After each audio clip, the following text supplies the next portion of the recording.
Rock Jesus Royal Family search.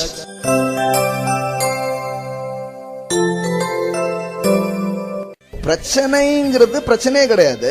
நீங்க அதை எப்படி பாக்குறீங்க, எப்படி அணுகுறீங்கிறத வச்சுதான் எல்லா காரியமும் தீர்மானிக்கப்படுகிறது. எப்பேற்பட்ட மழையா வேணாலும் இருக்கலாம், எப்பேற்பட்ட பிரச்சனையா இருக்கலாம், அதை சந்திக்கக்கூடிய ஒரு ஆளாக அவர் உங்களை மாற்ற விரும்புகிறார்.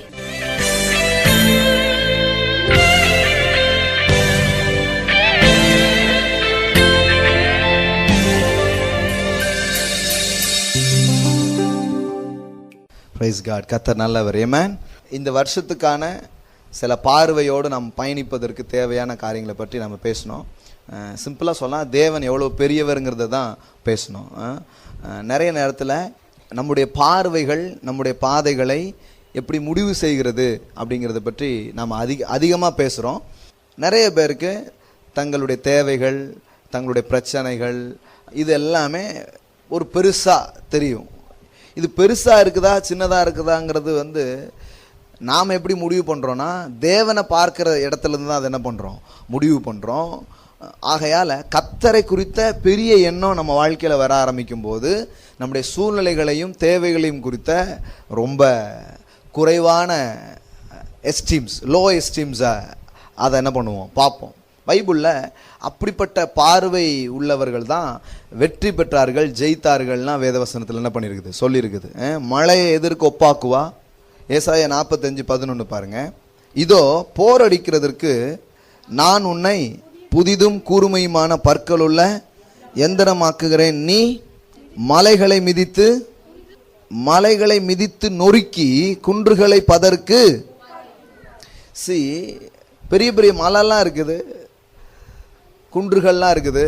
ஆனால் அதை நீ எதுக்கு ஒப்பாக்குற, எதுக்கு ஒப்பிடுறீங்க? பதர்னா என்ன? சாதாரண தூசி இல்லையா, காஞ்சி போன ஒன்று. அப்போ பெருசா தெரிஞ்ச விஷயம் இப்போ எப்படி தெரியுது? ரொம்ப சின்னதாக தெரியுது, ரொம்ப சாதாரணமாக தெரியுது. ஏன்னா அவருடைய வார்த்தையை குறித்தும் அவரை குறித்தும் நம்முடைய எண்ணங்கள் எப்படி இருக்குது, ரொம்ப பெருசானதுனால இப்போ இதெல்லாம் எப்படி தெரியுது, ரொம்ப சின்னதாக தெரிய ஆரம்பிச்சிருச்சு. இப்படி தான் வாழ்க்கையில் காரியங்கள் மாறுகிறது. நிறைய பேர் என்ன நினைக்கிறாங்கன்னா, ஆண்டவர் அதெல்லாம் ஏதோ போய் மாற்றிடணும் அப்படின்னு சொல்லி நினைக்கிறாங்க. நிறைய நேரத்தில் ஆண்டவர் அதுவும் செய்கிறாரு. ஆனால் எப்போவுமே மாற்றங்கிற ஒரு விஷயம் உங்களுக்கு உள்ளே இருந்து தான் மலர்கிற ஒரு காரியமாக அது இருக்கிறது. அதனால் தேவன் அதிகமாக அவர் வேலை செய்கிற ஒரு இடம் இருக்குன்னா அது நமக்குள்ளே தான் அவர் நிறைய வேலை செய்கிறார். ஹல்லேலூயா. அதனால தான் நமக்குள்ளே கிரியை செய்கிற அந்த பலத்தின்படியே நாம் எல்லாத்தையும் பார்க்க முடியும், பெற்றுக்கொள்ள முடியும்னு வேதவசனம் சொல்லுது பாருங்க. அதனால தான் பவுல் அப்போஸ்தலன் சொல்லும்போது சொல்றாரு, என்னை பலப்படுத்துகிற. உங்க பிரச்சனையில போய் எதுவும் பண்ண வேண்டியதில்லை. உங்களுக்குள்ள ஒன்று பண்ணிட்டாலே உங்க பிரச்சனையை நீங்க ஒன்றும் இல்லாமல் பண்ணிடுவீங்க. ஹல்லேலூயா. புரியுதுங்களா உங்களுக்கு? சம்டைம்ஸு உங்கள் பிரச்சனையில் சில ஒர்க் பண்ண வேண்டியது இருக்குது, உண்மைதான். ஆனால் அது மட்டும் நினச்சிக்கிட்டே இருக்கிறாங்க நிறைய பேர். இல்லை, நிறைய நேரம், மோஸ்ட் ஆஃப் டைம், அதிகமான நேரங்கள் தேவன் பிரச்சனையில் போய் வேலை செய்யாமல் அதை சந்திக்கிற நம்ம வாழ்க்கையில் அவர் நிறைய வேலை செய்கிறார். ஹல்லேலூயா. ஏன்னா அதுதான் எப்போவுமே ஒரு பிரச்சனை வரும்போது உங்களை ஜெயிக்கக்கூடியவங்கள அது என்ன பண்ணும், வைக்கும், மாற்றும் பாருங்க. இல்லைன்னா அப்பப்போ அந்த பிரச்சனையை கடவுள் ஏதோ ஒன்று பண்ணிகிட்டு இருக்கணும். இது எப்படி இருக்குதுன்னா, பசிக்கிற ஒரு ஆளுக்கு மீனை பொரிச்சு கொடுக்குறதுக்கும் மீன் பிடிக்கிறது எப்படின்னு சொல்லி கொடுக்குறதுக்கும் வித்தியாசம் இருக்குதா இல்லையா? மீன் பொரிச்சு கொடுத்தா என்ன பண்ணுவாங்க,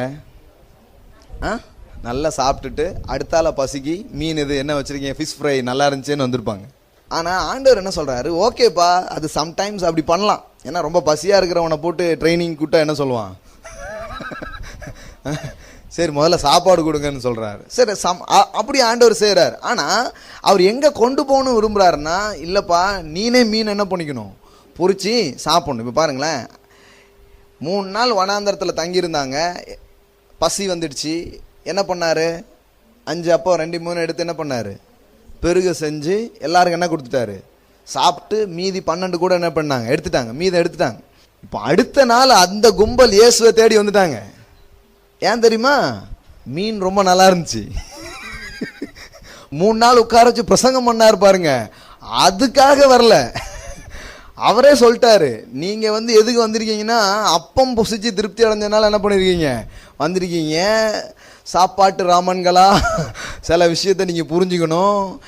அழிஞ்சு போகிற போஜனத்தை நீங்க தேடுறீங்க, நான் உங்களுக்கு அழியாததை கொடுக்கறதுக்கு நான் என்ன பண்ணியிருக்கிறேன் வந்திருக்கிறேன் அப்படின்னாரு. இட் மீன்ஸ் இதான் இப்போ நான் சொன்னால அதான் அவர் என்ன, நீ வந்து நான் பண்ணி நீ எடுத்து சாப்பிட்டுட்டே இருக்கிறத வந்து லைஃப் ஸ்டைலில் நீ பழக போறியா, இல்லை நான் சீக்கிரமாக போயிடுவேன். அதான் இயேசு வந்து சீசர்கிட்ட சொல்கிறாரு, என் வேலை வேற வரப்போகுது, நீங்கள் ஒன்றும் தயாரான மாதிரியே தெரியலையப்பா, நான் என்ன பண்ண போகிறேன் சீக்கிரமாக போகிறேன் அப்படிங்கிறாரு. இவங்களுக்கு வந்து ஒன்றுமே முழிச்சிட்டு இருக்காங்க, என்ன இவர் இருக்கவே மாட்டாரா? இல்லை நான் போவேன், நான் போயிட்டு பரிசுத்த ஆவியானவர் என்ன பண்ண போகிறேன் அனுப்ப போகிறேன், அவர் வந்து உங்கள் கூட என்ன பண்ணுவார் இருப்பார். ஏன் அவர் கூட இருக்க போகிறாரு? என்னை விசுவாசிக்கிறவர்கள் நான் செய்த கிரியைகளை தானும் செய்வார்கள். அல்லேலூயா. ஆண்டவர் வந்து அந்த மாதிரி ஒரு வாழ்க்கைக்கு தான் அவர் கூப்பிடுறார் எப்போவுமே. ஆனால் ஜனங்கள் வந்து அந்த மாதிரி வாழ்க்கைக்கு பழகலை. அவங்களுக்கு என்னென்னா யாராவது ஒருத்தர் ஒரு ஊழியக்காரர் ஏதாவது எனக்கு பண்ணட்டும், இல்லை யாராவது இப்படியே பழகிருக்கிறாங்க. ஆனால் பிகினிங் அப்படி இருக்கிறது தப்பு கிடையாது. ஆனால் எங்கே போகணுன்னு அவர் ஆசைப்படுறாருன்னா, உனக்கு வேண்டியதை நீனே என்ன பண்ணிக்கணும் எடுத்துக்கணும், அந்த நிலைக்கு நீ என்ன பண்ணணும் போகணுங்கிறது தான் அவருடைய ஆசையும் நோக்கமுமாக இருக்கிறது. ஆமென். ஸோ அப்போ அடுத்த நாள் இயேசு பிரசங்கத்தையும் மாற்றிட்டார். இப்போ வந்து மீனை என்ன பண்ணல ஆசீர்வதிச்சு பெருக்கிலாம் அவர் என்ன பண்ணல கொடுக்கல. இப்போ வந்து இது எப்படி பிடிக்கணும்னு என்ன பண்ணணும் நீங்கள் தெரிஞ்சுக்கணும். அழியாத ஒன்று இருக்குது, அதை பற்றி நான் உங்களுக்கு சொல்ல விரும்புகிறேன். அதுதான் இந்த காணக்கூடியதெல்லாம் என்ன பண்ணுது உங்கள் வாழ்க்கையில் கொண்டு வருகிறது அப்படின்னு சொல்லி அவர் பேச ஆரம்பித்தார். சரி, அப்போ தேவன் வந்து நிறைய நேரம் நம்ம பிரச்சனையில் வேலை செய்கிறத விட அவர் நம்மில வேலை செய்ய தான் என்ன பண்ணுறாரு விரும்புகிறார். ஏன்னா நமக்குள்ள நடக்கக்கூடிய அந்த மாற்றமும் அந்த பலப்படுத்துதலும் உங்கள் பிரச்சனைகளை வேறு விதமாக பார்க்கவும் அணுகவும் உங்களுக்கு உதவி செய்ய ஆரம்பிக்கிறது. அல்லேலூயா. ஸோ அதனால தான் பிரச்சனை கிடையாது. எல்லாம் சொல்லுங்கள், பிரச்சனை கிடையாது. அது பேரே மாற்றிடணும். கோலியாத் வந்து பிரச்சனை யாருக்குன்னா முழு இஸ்ரவேலர்களுக்கும். ஆனால் தாவீதுக்கு அவன் வாய்ப்பு. எல்லாரும் ஆப்போசிஷன்னாங்க, இவன் சொன்னான் ஆப்பர்ச்சுனிட்டி அப்படின்னா. ஏன் அதே கோலியாத்து தான், ஆனால் இவனுக்கு மட்டும் அவன் ஏன் வேற மாதிரி தெரியுதான்? இப்போ கடவுள் கோலியாத்தில் ஏதாவது வேலை செய்யணுமா? தாவீதுக்குள்ளே சில வேலை நடந்திருந்ததுனால அவன் வந்து என்ன சொல்றானா, இவனை வந்து பார்த்துட்டு இவன் ரொம்ப பெரிய ஆளு, அதனால கல்லை எங்கே விட்டாலும் மேலே போடும் அப்படின்ட்டான். மற்ற எல்லாரும் ஜெயிக்க முடியாத அளவுக்கு பெரிய ஆளுன்னாங்க, இவன் என்ன சொல்றான்னா மிஸ் பண்ண முடியாத அளவுக்கு இவன் யாரு பெரிய ஆளு, இவன் ஒன்றுமே கிடையாது, இவனை கொல்றவனுக்கு என்ன செய்யப்படும்ட்டு ஆஃபர் என்னன்னு கேட்க ஆரம்பிச்சிட்டான். ஆஃபர்ஸ் என்ன அப்படின்னு விசாரிக்கிறான். 2-3 பேர்கிட்ட கேட்குறான். நீங்கள் 1 சாமுவேல் 17 வாசித்து பாருங்க. 2-3 பேர்கிட்ட போய் கேட்குறான், எப்பா இவ்வளோ பெரிய ஆளாக இருக்கிறானே, இவனை வின் பண்ணால் என்ன கிடைக்கும் அப்படின்னு கேட்குறான். அவங்க நிறைய ஆஃபர்ஸ்லாம் சொன்னாங்க. இவனை வின் பண்ணிங்கன்னா உனக்கு வந்து என்னெல்லாம் கிடைக்கும்னா, ராஜாவுடைய பொண்ணு கிடைக்கும், ராஜாவுக்கு என்னவாயிடலாம் மருமகன் ஆகிடலாம், அரசாங்கத்தில் பெரிய வேலை கிடைக்கும், டேக்ஸ் ஃப்ரீ, சர்வமானியம் உனக்கு என்ன பண்ணப்படும் தரப்படும், கடன்லாம் ஏதாவது இருந்துன்னா அதை என்ன பண்ணிவிடுவாங்க ரத்து பண்ணிவிடுவாங்க அப்படின்னு பெரிய ஆஃபர்ஸ்லாம் சொல்கிறாங்க. ஸோ இப்போ கோலியாத் வந்து தாவீதுக்கு யார் பெரிய ஆஃபர். இப்போ நிறைய நேரத்தில் தேவன் நமக்குள்ளே கிரியை செய்திருக்கும் பொழுது நாம் என்ன பார்ப்போம்னா, எல்லாத்தையும் ப்ராப்ளமாக நம்மளால் பார்க்க முடியாது. எல்லாரும் ப்ராப்ளம் சொல்கிற ஒரு விஷயம் கூட உங்களுக்கு வாய்ப்புகளாக தெரிய ஆரம்பிக்கும். அல்லேலூயா. நிறைய வாட்டி சொல்லியிருக்கிறேன், கருப்பாக இருக்கிறது நிறைய பேருக்கு பிரச்சனை இல்லைங்களா? கருப்பை பற்றி பேசக்கூடாதோ? நிறைய பேருக்கு பிரச்சனை. ஆனால் ஃபேர் அண்ட் லவ்லி கம்பெனிக்காரனுக்கு அது வாய்ப்பு. 600 கோடி ரூபா டேர்ன் ஓவர் பண்ணுறான் ஒரு வருஷத்துக்கு. புரியுதுங்களா உங்களுக்கு? ஸோ பிரச்சனைங்கிறது பிரச்சனையே கிடையாது, நீங்கள் அதை எப்படி பார்க்குறீங்க எப்படி அணுகிறீங்கிறத வச்சு தான் எல்லா காரியமும் என்ன பண்ணப்படுகிறது தீர்மானிக்கப்படுகிறது பாருங்க. ஸோ அப்போ அதனால தான் நிறைய நேரம் ஆண்டவர் வந்து இந்த மலையை போய் ஏதோ செய்கிறத விட்டுட்டு உன்னை புதிதும் கூர்மையுமான கருவியாக்குகிறேன். ஹல்லேலூயா. இந்த வசனம் வச்சுருக்கீங்களா? எடுத்து பாருங்க, ஏசாயா 41:15. ஆண்டவர் மலையில வேலை செய்யறாரா உங்ககிட்ட வேலை செய்யறாரான்னு பாருங்க. அந்த வசனம் என்ன சொல்லுதுன்னு பாருங்க. இதோ போர் அடிக்கிறதற்கு நான் உன்னை புதிதும் கூர்மையுமான பற்களுள்ள, அதாவது உன்னை வந்து ஒரு எந்திரமாக்குறேன், ஒரு மெஷின் மாதிரி உன்னை வந்து ஒரு புது வகையான ஒரு எந்திரமா நான் என்ன பண்றேன், உன்னை மாத்துறேன். அப்படி நான் உன்னை மாத்துறதுனால நீ மலைகளை மிதித்து நொறுக்கி குன்றுகளை பதருக்கு. ஹல்லேலூயா. இந்த இடத்துல ஆண்டவருடைய ஆக்ஷன் எதுல இருக்குது சொல்லுங்க? மலை கிட்டையா உங்ககிட்டயா? என்னங்க நீங்க மலையை ஆண்டவர் பெயர்த்து அப்படியே கொண்டு போட்டுருவாருன்னு சொல்லுவீங்கன்னு வந்தேனே. இப்போ மலையை நீங்க நொறுக்கணும்னு சொல்றீங்களே. உங்களுக்கு தேவைன்னா அதையும் ஆண்டவர் செய்வார். நான் அது சொல்லவே நான் அதான் முதல்ல உங்களுக்கு சொல்லிட்டேன். அது ஒரு லெவல், இது இன்னொரு லெவல். எத்தனை பேர் இந்த வருஷம் இன்னொரு லெவலுக்கு போகணும்னு நினைக்கிறீங்க? அல்லேலூயா. ஏன் மலையில வேலை செய்ய வேண்டாம் ஆண்டவரே, ஏன் என்ன வேலை செய்யுங்க, நான் போய் அந்த மலையை நொறுக்கணும். அல்லேலூயா. நான் போய் அதை ஒண்ணும் இல்லாம பண்ணணும். அந்த மாதிரி என்ன புதிதும் கூர்மையுமான ஒரு கருவியை என்ன பண்ணிடுங்க, மாற்றுங்க. அதாவது என் பிரச்சனையில கிரியை செய்கிற ஒரு செயல் நிறைய நேரம் இருக்குது, ஆண்டவர் அதெல்லாம் பண்றாரு. ஆனா மோஸ்ட் ஆஃப் டைம் அவர் நம்மிலே கிரியை செய்ய விரும்புகிறார், நம்மை ஒரு கூர்மையுள்ள ஆயுதமாக மாற்ற விரும்புகிறார். எப்பேற்பட்ட மழையா வேணாலும் இருக்கலாம், எப்பேற்பட்ட பிரச்சனையா இருக்கலாம், அதை சந்திக்கக்கூடிய ஒரு ஆளாக அவர் உங்களை மாற்ற விரும்புகிறார். ஹல்லேலூயா. நிறைய பேர் என்ன சொல்றாங்கன்னா, பிரச்சனையே இருக்கக்கூடாது ஆண்டவரே, பிரச்சனையே இருக்கக்கூடாது சொல்லிவிட்டேன் அப்படிங்காங்க. இல்லை, வாரே இல்லைன்னா வின் பண்ணன்னு எப்படி சொல்லுவீங்க? ஒரு ஃபைட், ஒரு இதே இல்லை, ஒரு எதிர்ப்பே இல்லை, எப்படி வின் பண்ண நீங்கள் எப்படி சொல்லுவீங்க? சொல்லவே முடியாதுங்க. ஏதோ ஒன்று வேணும், ஒரு எதிர்ப்பு ஒன்று வேணும், ஒரு ஆப்போசிஷன் ஒன்று இருக்கணும், சவால்கள் உங்களுக்கு ஏதாவது ஒன்று இருக்கணும். அப்படி இருந்தால் தான் நீங்கள் அதை போய் சந்திப்பீங்க, உங்களுக்கு வெற்றி என்ன பண்ண ஆரம்பிக்கும், வர ஆரம்பிக்கும். ஸோ அதனால் பிரச்சனை வந்து பிரச்சனைனே நினைக்காதீங்க. நிறைய பிரச்சனை இருக்குதுன்னா நான் உங்களுக்கு சொல்கிறேன், நிறைய வாய்ப்பு இருக்குது. ஹல்லேலூயா. எனக்கு அந்த பிரச்சனை இந்த பிரச்சனை இந்த பிரச்சனை அப்படின்னா இல்லை. அப்போ எல்லா ஏரியாவிலையும் கடவுளுடைய வல்லமையை நீங்கள் அனுபவிக்க ஒரு பெரிய வாய்ப்பு இருக்குது. Hallelujah. It's not opposition, it is opportunities. ஏதோ எதிர்க்கிற ஒரு காரியம்னு பார்க்காதீங்க, நீங்கள் ஏறி செல்லுகிற காரியம் அது. எல்லாம் சொல்லுங்க, எதிர்ப்புகள் நான் ஏறி செல்லும் காரியமாக இருக்கிறது. தடைகள் அல்ல. தடைகள் வந்து உங்களை தடுப்பதற்கு வைக்கப்பட்டதில்லை, நீங்கள் தாண்டும் உயரத்தை கூட்டுவதற்கு. ஹல்லேலூயா. நிறைய பேர் இவ்வளோ வச்சிடறாங்கன்னா என்னை தடுத்து நிறுத்துறாங்கன்னு நினைக்கிறேன். இல்லை. கர்த்தர் உங்கள் எபிலிட்டியை இன்னும் இன்க்ரீஸ் பண்ண விரும்புகிறார். உங்களுடைய விசுவாசத்தை, உங்களுக்குள்ள இருக்கக்கூடிய ஆற்றல்களை அவர் வந்து பெருக செய்ய என்ன பண்றாரு, விரும்புகிறார். எதை வேணாலும் சந்திக்கக்கூடிய ஒரு நபராக அவர் உங்களை மாத்துறது தான் அவருடைய வேலையும் நோக்கமா இருக்கிறது. ஹல்லேலூயா. எந்த பிசாசையும் சந்திக்க முடியும். சத்துருவின் சகல வல்லமைகளை மேற்கொள்ள நான் உங்களுக்கு அதிகாரம் கொடுக்கிறேன், அவைகளில் ஒன்றும் உங்களை சேதப்படுத்துவதில்லை. ஹல்லேலூயா. பாருங்க, நான் உங்களுக்கு காமிக்கிறேன். இது ரொம்ப முக்கியமானது. பாருங்க, இதை மிஸ் பண்ணிடக்கூடாது. லூக்கா சுவிசேஷம் 10ஆம் அதிகாரம் 19வது வசனம் பாருங்க. இதோன்னா என்ன அர்த்தம் தெரியுமா உங்களுக்கு? பைபிள்ல என்ன அர்த்தம்? இதோன்னா பாருங்கள் அப்படின்னு அர்த்தம். சரிங்களா? இதோன்னா இதோ இந்த இதோ இல்லை, பாருங்கள் அப்படின்னு அர்த்தம். சி அப்படின்னு சொல்றாரு. பாருங்கள். என்ன பாருங்க? சர்ப்பங்களையும் தேள்களையும் மிதிக்கவும் சத்துருவினுடைய சகல வல்லமைகளை மேற்கொள்ளவும் உங்களுக்கு ஒன்றும் உங்களை. இப்போ வல்லமையும் அதிகாரமும் எங்க கொடுக்கப்படுது? சத்துருவையே எடுத்து போடுறது இல்லை, அவனை மேற்கொள்ளுகிற அதிகாரமும் வல்லமையும் உங்களுக்கு அளிக்கப்படுகிறது. அதை கொண்டு நீங்க எந்த சத்துருவையும் மேற்கொள்ள முடியும். ஹல்லேலூயா. எல்லாம் சொல்லுங்க, நான் புதிதும் கூர்மையுமான கருவியாக இருக்கிறேன், எந்த மலைகளையும் மிதித்து நொறுக்குவேன். தேவன் எனக்கு அதிகாரங்களையும் வல்லமைகளையும் கொடுத்திருக்கிறார், எந்த பிசாசின் கிரியைகளையும் என்னால் மேற்கொள்ள முடியும். ஹல்லேலூயா.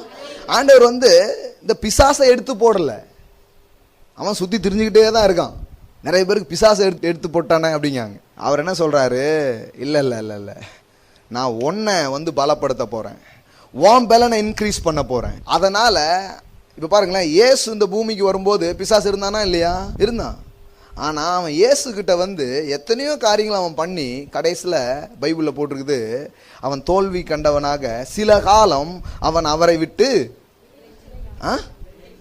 ஏன் சில காலம் வேலைக்கு போனான், ரொம்ப டயர்டாயிட்டான், குற்றாலம் அங்கங்கே போய் ஒரு குளியல் போட்டு கொஞ்சம் ரெஸ்ட் எடுத்து வந்தாதான் இவர் கூட நம்மளால் குடும்பம் நடத்த முடியும் அப்படின்னு போயிட்டான். ஸோ ஜீசஸை அவனால் இது பண்ணவே முடியல. இப்போ இயேசு என்ன சொல்கிறாருன்னா, இப்படித்தான் ஒன்றை நான் அந்த உலகத்தில் வைக்க விரும்புகிறேன் அப்படிங்கிறார். அல்லேலூயா. ஒளிலாம் என்ன பேசுது தெரியுமா? இருள்லாம் இல்லைன்னா எவ்வளோ நல்லா இருக்கும் தெரியுமா? அப்படி பேசினா எப்படி இருக்கும்? அப்புறம் ஒளிக்கு அர்த்தமே இல்லைங்க. கர்த்தர் என்ன பண்றாருன்னா, இருளை நான் ஒன்றும் பண்ண போறதில்ல, உன் ஒளியை அதிகப்படுத்த விரும்புறேன், அது விளைவா இருள் ஓடி போயிடும். இந்த வருஷம் தேவனே என்னுடைய பலனை பெருக பண்ணுங்க, என்னை இன்னும் ஷார்பன் பண்ணுங்க, இன்னும் என்ன ஸ்ட்ரென்தன் பண்ணுங்க, இன்னும் எனக்கு இருக்கிற அதிகாரங்கள் வல்லமைகள் இவைகளில் நான் வளர்றதுக்கு எனக்கு உதவி செய்யுங்க. இந்த மவுண்ட் எவரெஸ்ட் இருக்குல்ல, அதுக்கு ஃபர்ஸ்ட் ஒருத்தர் யாருனார், அவர் பேர் தெரியுமா உங்களுக்கு? அப்போனா நான் எந்த பேர் வேணாலும் சொல்லலாம், ஏன்னா உங்களுக்கு தெரியாது இல்லையா? அவர் ஏறுறதுக்கு ரொம்ப முயற்சி பண்ணார், முயற்சி பண்ணி தோற்று போயிட்டார். முறை அப்படி ஒரு முறையோ 2 முறையோ தெரில, நிறைய முறை அவர் ஏறதுக்கு ட்ரை பண்ணார், என்ன ஆகிட்டார், தோற்று போயிட்டார். ஸோ இப்போ அவருக்கு பாராட்டு விழா வச்சாங்க தோற்று போனதுக்கு.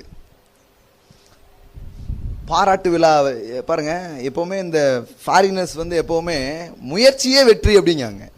புரியல உங்களுக்கு? புரியுதா? நம்ம அடைஞ்சா வெற்றின்னு சொல்கிறோம். அவன் என்ன சொல்கிறாங்கன்னா, அவங்களுடைய அதான் சொல்கிற வர இந்த மனோபாவம் தான் ரொம்ப முக்கியம். அடையிறதெல்லாம் ஓகேப்பா, நீ முயற்சி பண்ணிய அதுவே வெற்றி தான். ஹல்லேலூயா. முதல்ல நீங்கள் அதை அப்ரிஷியேட் பண்ணீங்கன்னா தான் நீங்கள் அடுத்தால நீங்கள் போகவே முடியும். பாருங்க, நிறைய பேர் அதை அப்ரிஷியேட் பண்ணுறதே கிடையாது. இல்லைண்ணா இன்னும் அடையவே இல்லை, அடையலைன்னா பரவாயில்லைங்க, முயற்சி பண்ணீங்களே அதுவே கிருபை, அதுவே பெரிய விஷயம். அதுக்கு ஒரு பாராட்டு உங்களுக்கு முதல்ல ஒரு 5 ஸ்டார் வாங்கி கொடுத்துக்கோங்க. அடைஞ்ச பிறகு நீங்கள் மற்றவங்களுக்கு வாங்கி கொடுங்க, அதுக்கு முன்னாடி நீங்கள் உங்களுக்கு கொடுத்துக்கணும். ஸோ பாராட்டு விழா வச்சுருந்தாங்க.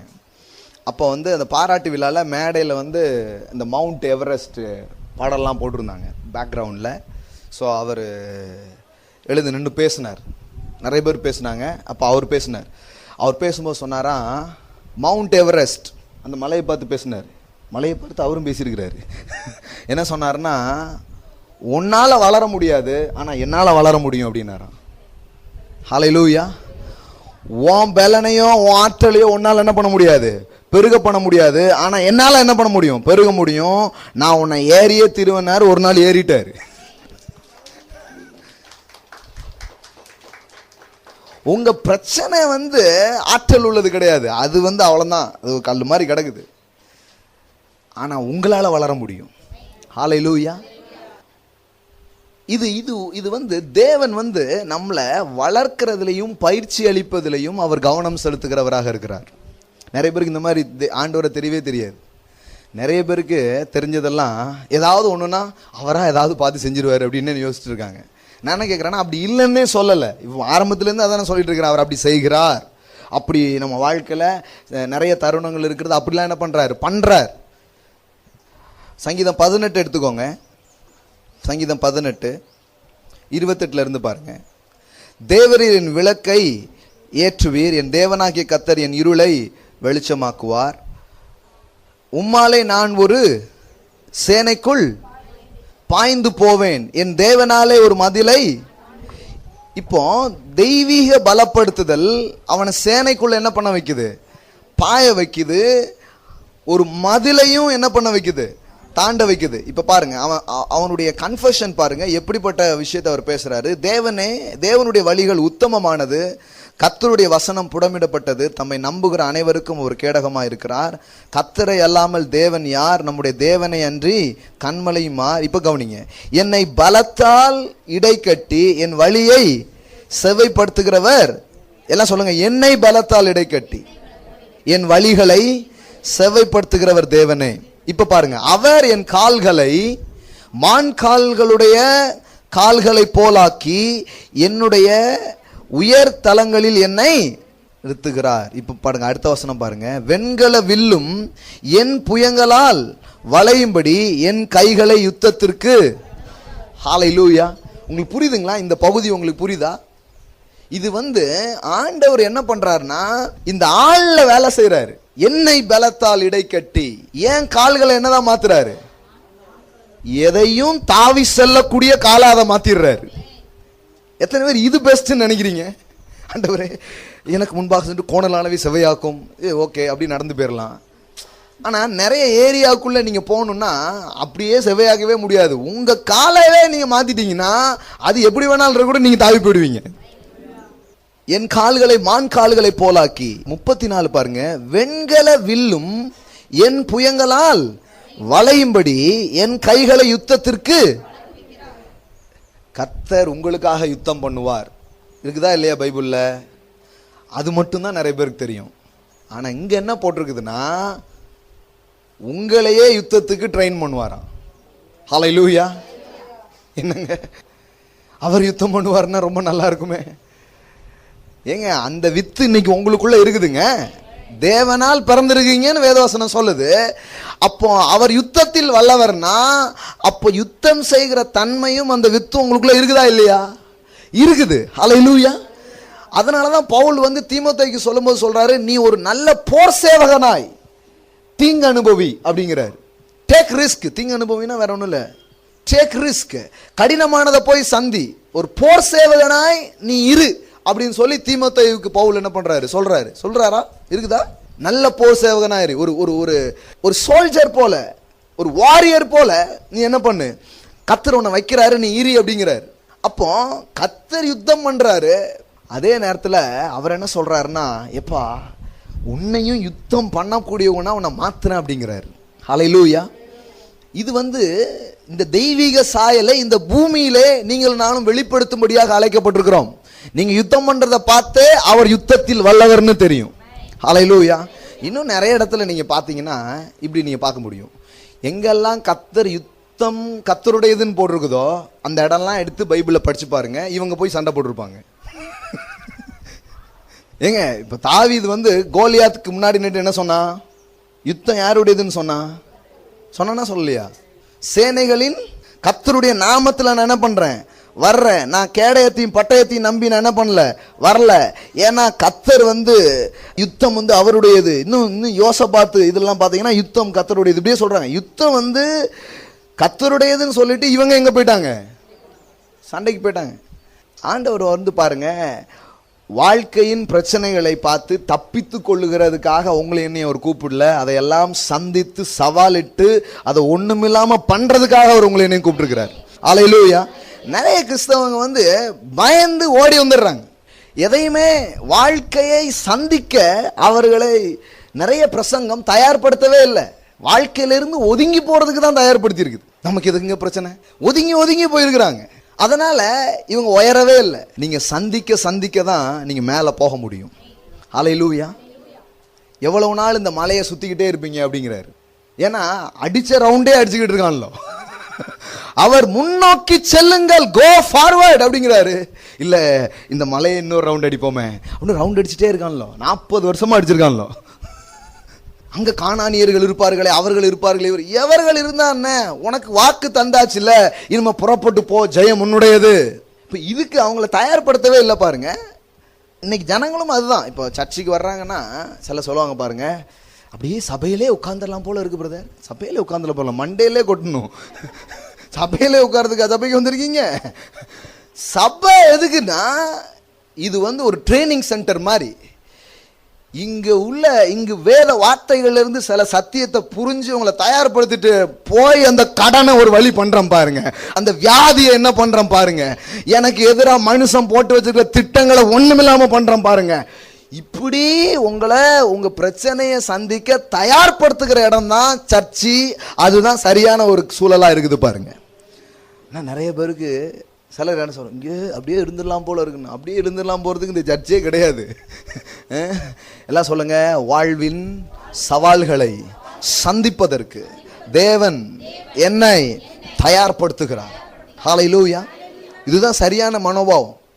இது இல்லைன்னா நீங்க வாழ்க்கையில எங்கேயுமே போக மாட்டீங்க, சுத்திக்கிட்டே இருப்பீங்க. அதே கிரவுண்ட்ல அதே இடத்துல ரவுண்ட் அடிச்சுக்கிட்டே இருப்பீங்க. ஆண்டவர் உங்களை அது கூப்பிடல. இங்க என்ன சொல்றாரு பாருங்க 34, வெண்கல வில்லும் என் புயங்களால் என் கைகளை எல்லாம் சொல்லுங்க, என் கைகளை யுத்தத்திற்கு பழக்குவிக்கிறார். ஹல்லேலூயா. இப்போ நீங்க இப்படி போகும்போது ஏதாவது எனக்கு பாதிப்பாயிடுச்சுன்னா அப்படின்னு சொல்லி பயப்பட வேண்டியதே கிடையாது. ஏன்னா நீங்க போய் பண்ணிட்டு இருக்கும்போது உங்க கூட இருந்து அவர் யுத்தம் செய்கிறார். ஹல்லேலூயா. நீங்க தனியா பண்ணவே இல்லையே, அவரும் இருக்கிறார், அவரும் கூட இருக்கிறார். நீங்க உங்க பிள்ளைங்களுக்கு நீச்சல் தெரியாது, நீங்க எடுத்துட்டு இப்போ நான் அன்னைக்கு பேப்டிசம் கொடுத்தோம் ஒரு 4 பேருக்கு. அப்போ எங்கள் ஜோஷ்வாலாம் கூட்டிகிட்டு போய் பேப்டிசம் கொடுத்துட்டு நாங்கள் அங்கே குளித்தோம். நல்ல நம்ம வீரநல்லூர் பக்கத்தில் ஒரு ஊர், அங்கே குளிச்சுட்டு அப்போ ஜோஷ்வா கூட்டு போனோம். நீச்சல் தெரியாது. இப்போ நான் அவனை தண்ணியில் போட்டு எனக்கு பிடிச்சிட்டே தான் அவன் இது பண்ணிட்டே இருந்தேன். ஆனால் பிடிச்சிக்கிட்டே நான் அவனை வச்சுருக்கிறேன். ஆனால் இன்னொரு பக்கம் அவனை கொஞ்சம் அவனுக்கு சொல்லிக் கொடுக்குறேன், இப்படி பண்ணு, இப்படி பண்ணு அப்படின்ட்டு. இப்போ இவனு வாழ்நாளெல்லாம் இவனுக்கு எதுவுமே சொல்லிக் கொடுக்காம அப்பா இருக்கேன்டா, அப்பா பார்த்துக்கிறேன்டான்னு 25 வயசு வரைக்கும் அவனை அப்படியே நானே கூட்டிகிட்டு போயிட்டு இருந்தா நீங்கள் எப்படி சொல்லுவீங்க? அது ஒரு ஆரோக்கியமானது சொல்லுவீங்களா? அப்பா இருக்கிறது கரெக்டு. 25 வயசுலையும் இவன் தவங்கன்னா இவர் போய் என்ன பண்ணுவார்? தூக்குவார், அது கரெக்டு. ஆனால் பிள்ளை என்னைக்கு நீச்சல் பிடிக்க போகுது? எத்தனை பேர் புரியுது நான் சொல்கிறது? உங்களுக்கு புரியுதுங்களா? என்ன பிரதர் இது இப்படி சொல்ல மாட்டேங்காங்க, வேற ஏதோ சொல்கிறீங்களான்னு நினச்சிடாதீங்க. அதுக்கு தான் இவ்வளோ வசனம் காமிக்கிறேன் உங்களுக்கு. நீ என்னைக்கு நீச்சல் கற்றுக்க போகிற அப்படின்னு கேட்குறாரு. நான் உன்னை தூக்குவேன், சுமப்பேன், அதெல்லாம் கரெக்டுப்பா. இப்போ குஞ்சு கூட்டில் இருக்கும்போது பறவைகள் என்ன கொடுக்குது? ஃபீட் பண்ணுது. இது இப்போ கூட்டிலே இருந்துட்டா அப்புறம் இது என்னைக்கு கிளம்பி இது போய் இது ஆகாரத்தை எடுக்கக்கூடிய ஒன்றாக மாறினாதான் அது வளர்ச்சி. அப்படி தரலன்னா அது ஒரு சரியான ஒரு வழிநடத்தலே கிடையாது. பாருங்க, இப்போ உங்களுக்கு சிலருக்கு பிரச்சனை இருக்குது, நிச்சயமாக உங்களுக்காக ஜோம் பண்ணுறோம். சிலருக்கு வியாதி இருக்குது, கட்டாயமாக ஜோம் பண்ணுறோம். சிலருக்காக எண்ணி கூட அவங்களுக்காக ஜோம் பண்ணுறோம், தப்பு கிடையாது. ஆனால் நீங்கள் என்னைக்கு எழுந்து நின்று இயேசுவின் நாமத்தில் இந்த வியாதி போகும். வீட்டில் 4 பேருக்கு சரியில்லைங்க, நான் அவங்க மேலே கையை வைக்க போகிறேன், நான் அவங்களுக்கு ஒரு சுகத்தை உண்டாகும்படியாக விசுவாசிக்க போகிறேன், நான் இந்த காரியங்களை சந்திக்க போகிறேன்னு நீங்கள் அந்த லெவலுக்கு எழும்புனீங்கன்னா தான் அதுதான் தேவன் விரும்புகிற நிலையா இருக்குது. அல்லேலூயா. கூட்டில் எற போடுற காலம்னு ஒன்று இருக்குது, ஆனால் இது எழுந்து போய் இறை தேடுகிற காலம் என்று ஒன்று இருக்கிறது. ஆனால் ரொம்ப கிறிஸ்தவங்க இந்த கூட்டில் விழுமாங்கிற காலத்திலேயே இருக்காங்க. எத்தனையோ வருஷம் ஆகி போச்சு, இறக்கெல்லாம் வளர்ந்து போய் கூட்டிலே இருக்கு. 20 வருஷம் ஆகியும் இன்னும் கூட்டிலே இருந்தா எப்படி? அதனால தான் அன்னைக்கு நான் சொன்னேன், அவைகள் விதைப்பதும் இல்லை களஞ்சியங்களில். அதை நிறைய பேர் எடுத்து வச்சுக்கிட்டு என்ன சொல்லிட்டாங்கன்னா, அதுகள் எந்த வேலையுமே பார்க்கறது இல்லை, அதனால அப்பா என்ன பண்ணுறாரு? சாப்பாடு கொடுக்குறாரு, அதனால நீங்களும் சும்மா இருந்துட்டாங்களே போதும், உங்களுக்கு சோத்தை என்ன பண்ணிடுவாரு? கொடுத்துருவாரு அப்படின்னு விளக்கம் கொடுத்துட்டாங்க. நான் சொன்னேன், அதுக்கு விளக்கம் அது கிடையாது. அவைகளால் விதைக்கவும் முடியாது, அறுக்கவும் முடியாது. அவைகள் கூட கவலை இல்லாமல் இருக்க மனுஷா உன்னால விதைக்க முடியும், அறுக்க முடியும், நீ ஏன் கவலைப்படுற? இதுக்கு நீங்க கை தட்டலனாலும் பரவாயில்ல. புரியுதுங்களா? புரியலையா? இந்த பறவைகளால ஏதாவது விதைக்க முடியுமா, இருக்க முடியுமா? ஒன்றும் செய்ய முடியாது. ஆனால் அது கூட அப்படி இருக்குது, பாட்டு பிடிச்சிட்டு ஜாலியாக இருக்கு. அவர் என்ன சொல்றாருன்னா, நீ கவலை இல்லாமல் இருக்குதுங்கிறதுக்காக சொல்றாரு. எப்பா, அதுக்கு ஒரு திராணி கிடையாது. எந்த பறவையும் கிடைச்சதுதான் அது சாப்பிடும், ஆனால் நீ விரும்பினதை சாப்பிட முடியும். அந்த ஆற்றலை உனக்குள்ள வச்சிருக்கிறேன். அதுகள் கிடைச்ச இடத்துல தங்கும், நீ விரும்புகிற இடத்துல தங்கலாம், விரும்புகிற நாட்டுக்கு போகலாம், விரும்புகிற இடத்த நீ வாங்கலாம், விரும்புகிற லக்குகளை நீ அடையலாம். நீ விதைச்சனா அறுக்க முடியும். ஆனா அதுகளுக்கு விதைக்கவும் தெரியாது, அறுக்கவும் தெரியாது, சேர்த்து வைக்கவும் தெரியாது. அதுகளே சந்தோஷமா இருக்குதே. இவ்வளவு உனக்கு தெரியுமே, அப்போ நீ எவ்வளவு நல்லா வாழ்க்கையை எடுத்துட்டு போக முடியுங்கிறது தான் இயேசு அதை பேசுறாரு. அல்லேலூயா. உங்களுக்கு கன்வின்ஸ் ஆகலைங்களா? நான் ரொம்ப கன்வின்ஸ் ஆகிட்டேன் கொஞ்ச நாளைக்கு முன்னக்கூட்டியே. ஏன்னா இவங்க இந்த கூட்டில் விழுன்னு சொன்னது பார்த்துட்டு நான் ரொம்ப நாள் வெயிட் பண்ணேன், ஒன்றுமே உழலை. அதுக்கப்புறம் தான் நான் பைபிளில் பார்த்தேன், கடவுள் காசை கொண்டு என் பர்ஸில் போடுறத அவர் செய்தா கூட அதை வழியாக வைக்கல. அவர் எதை வழியாக வச்சிருக்கிறாருன்னா, உபாகமம் 8:18. பணம் எப்படி வரும்? How to get wealth? உன் தேவனாகிய கர்த்தரை நினைப்பாயாக, அவரே பிதாக்களுக்கு ஆணையிட்டு கொடுத்த தம்முடைய உடன்படிக்கையை உறுதிப்படுத்தும்படி இந்நாளில் உனக்கு உண்டாயிருக்கிறது போல ஐஸ்வர்யத்தை சம்பாதிப்பதற்கான பலனை உனக்கு கொடுக்கிறவர். ஹல்லேலூயா. ஐஸ்வர்யத்தை கொடுக்கிறவரா, ஐஸ்வர்யத்தை சம்பாதிக்க பலனை கொடுக்கிறவரா? ஐஸ்வர்யத்தை கொடுக்கிற ஒரு ஸ்டேஜ் இருக்குது, அப்படியே லிட்ரலா பணத்தை கொடுக்குற ஸ்டேஜ் இருக்குது. அது கூட்டில் போடுற ஸ்டேஜ். இப்போ உங்களுக்கு ஒரு குழந்தை பிறந்திருக்குது, உடனே நாளைக்கே போய் நீ எதாவது சம்பாதிச்சுட்டு வாம்பீங்களா? அது சொல்ல மாட்டீங்க. அப்போ அதுக்கு பால் கொடுப்பீங்க, இப்போ எஜுகேஷன் கொடுக்குறீங்க, அந்த குழந்தைய தயார்படுத்துறீங்க. ஒரு பெற்றோராக நீங்கள் என்ன பண்ணுறீங்க? நிறைய பெற்றோர் அது கூட பண்ணுறதில்ல, இவங்களை டிபெண்ட் பண்ணி இருக்கிற மாதிரியே வச்சிடுறது. அது மோசமான பேரண்டிங். அது இட்ஸ் நாட் குட் பேரண்டிங். நல்ல பேரண்டிங்னா என்னென்னா, அவங்கள தயார்படுத்தணும். அவங்கள உன் பிள்ளைய நடக்க வேண்டிய வழியில் நடத்து அப்படின்னு இருக்குது வேதவசனத்தில். அவன் முதிர் வயதிலும் அதை விடாதிருப்பான்னு போட்டிருக்குது. அப்படி ப்ரிப்பேர் பண்ணுறதே கிடையாது. நான் பார்த்துக்கிறேன்னு அர்த்தம், நீ தைரியமாக செய், நான் பார்த்துக்கிறேன் அப்படி சொல்லணும். நான் பார்த்துக்கிறேன்னு சொல்கிறது என்னென்னா, நீ ஒன்றுமே பண்ண கூட பார்த்துக்கிறேன் அப்படி சொல்லிட்டோம்னா இட்ஸ் ராங். அப்பா இருக்கண்டா, தைரியமாக பிளான் பண்ணு, நான் பார்த்துக்கிறேன் அப்படி சொல்லணும். ஹல்லேலூயா. இறங்கு, நீச்சல் அடி, பரவாயில்ல இறங்கு, நான் பிடிச்சிக்கிறேன், இப்படி தான் நான் பார்த்துக்கிறேன், இப்படி தான் பயப்படாதங்கிறத சொல்லணுமே தவிர, நீ எதுவுமே பண்ணாட்டாடா அப்பா என்னைக்கு உனக்கு கஞ்சி ஊற்றுவேன் அப்படின்னீங்கன்னா அது சுத்த சோம்பேறியா வளருமே தவிர ஒரு நாளும் உருப்படாது. அதை தயார்படுத்தணும். நீ போ, பயப்படாத, நான் உனக்காக ஜோம் பண்ணுறேன், உனக்காக நான் சப்போர்ட் பண்ணுறேன், நான் சில முதலீடுகளை உனக்கு தரேன், சில இதை உனக்கு பண்ணுறேன் அப்படி சொன்னீங்கன்னா தான் அது குழந்தை வளர்க்குற முறை அது கரெக்டாக வளரும். நான் நம்புகிறேன் தேவன் ஒரு நல்ல பரலோக பிதா, நான் நம்புகிறேன். ஹல்லேலூயா. ஒரு நாளும் என்னை கடவுள் ஏன் இதெல்லாம் நமக்கு பண்ணலை, அவர் பண்ணக்கூடாதுன்ட்டுல, அப்புறம் நீங்கள் டம்மி பீஸாக போயிடுவீங்களே. அவரே எல்லாம் பண்ணிட்டாருன்னா அப்புறம் நீ உங்களுக்கு என்ன வேல்யூ இருக்குன்னு சொல்லுங்கள் பார்க்கலாம். உங்களுக்கு ஒரு வேல்யூவும் இல்லை. அதனால தான் இயேசு சொன்னார், என்னை விசுவாசிக்கிற உங்களுக்கு எல்லாம் கூடும் அப்படின்னாரு. ஹல்லேலூயா. nothing will be impossible for you. உங்களால் கூடாத காரியம் என்று ஒன்றும் இராதே. காற்றையும் கடலையும் அதட்டிட்டு அவர் சொல்றாரு, நான் இப்போ அதட்டிட்டு போயிடுவேன், நாளைக்கு நீ அதட்ட கத்துக்கிட்டியா அப்படின்னு கேட்குறாரு. ஸோ எல்லாமே இதையும் நீங்கள் எடுத்துட்டு பார்த்தீங்கன்னா அடுத்த ஸ்டேஜுக்கு ஆண்டவர் கொண்டு வர்றாரு. பிரச்சனையெல்லாம் நான் மாத்துறேன், ஓகே, ஆனால் பிரச்சனையை மாத்துறவனா நீ மாறணும். உனக்கு முன்னாடி வெண்கல வில்கள் வளைய வேண்டும், உன் கைகளை போருக்கும் யுத்தத்துக்கும் நான் பழக்குவிக்கிற தேவன் அப்படின்னு சொல்றாரு. ஹல்லேலூயா.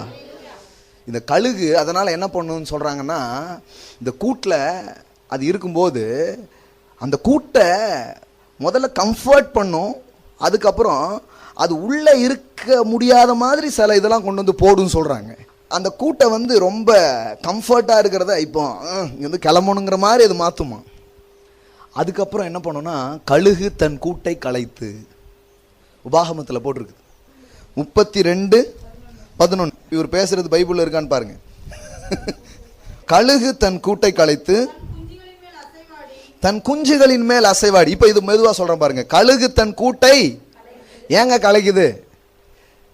கூட்டை அதானே அது வச்சு கூட்டிலே வச்சிருக்க வேண்டியதானே, ஏன் கூட்டை கலைக்கி? கூட்டை கலைச்சாதான் அடுத்த ப்ரோக்ரஸ்க்குள்ள போக முடியும். ஏன் கூட்டை கலைக்குது? இந்த குஞ்சு கூட்டுக்குள்ளே இருந்துச்சுன்னா நாளைக்கு அது பேரில் தான் கழுகா இருக்கும், அப்புறம் கோழி குஞ்சு மாதிரி இருக்கும். விட்டிங்கன்னா எங்கேயுமே போகாது. இப்படி கழுகு அது துள்ளே வராது ஒன்றுமே. அதனால தான் நிறைய கழுகு கோழி குஞ்சாக தான் இருக்குது, பேரு கழுகு.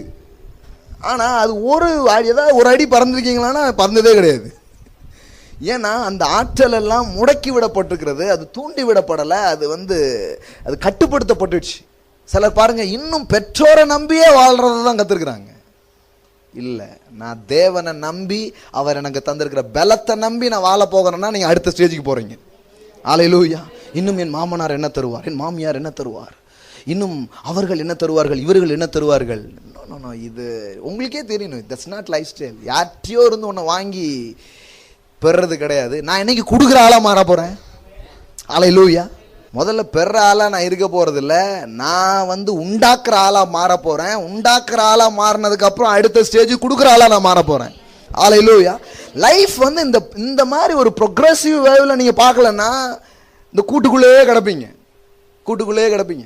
யார் என்ன தருவா, யார், அப்போ உங்கள் வாழ்க்கையில் என்ன நடக்க போகுதுங்கிறத யாரோ தான் முடிவு பண்ணணும், உங்கள் கையில் ஒன்றுமே கிடையாது. ஆனால் இது எப்படி தெரியுமா, நீங்கள் வாழலாம், நீங்க போகலாம். பைபிளில் பாருங்க எல்லாமே ப்ரோக்ரெசிவ் வேல தான் சொல்லியிருக்குது. கணுக்கால் அளவு, முழங்கால் அளவு, அதுக்கப்புறம் நீச்சல் ஆழம். அப்படி இதெல்லாம் என்ன சொல்லுது? இந்த அளவில் இருக்குது, இந்த அளவில் இருக்குது, இந்த அளவில் இருக்குது.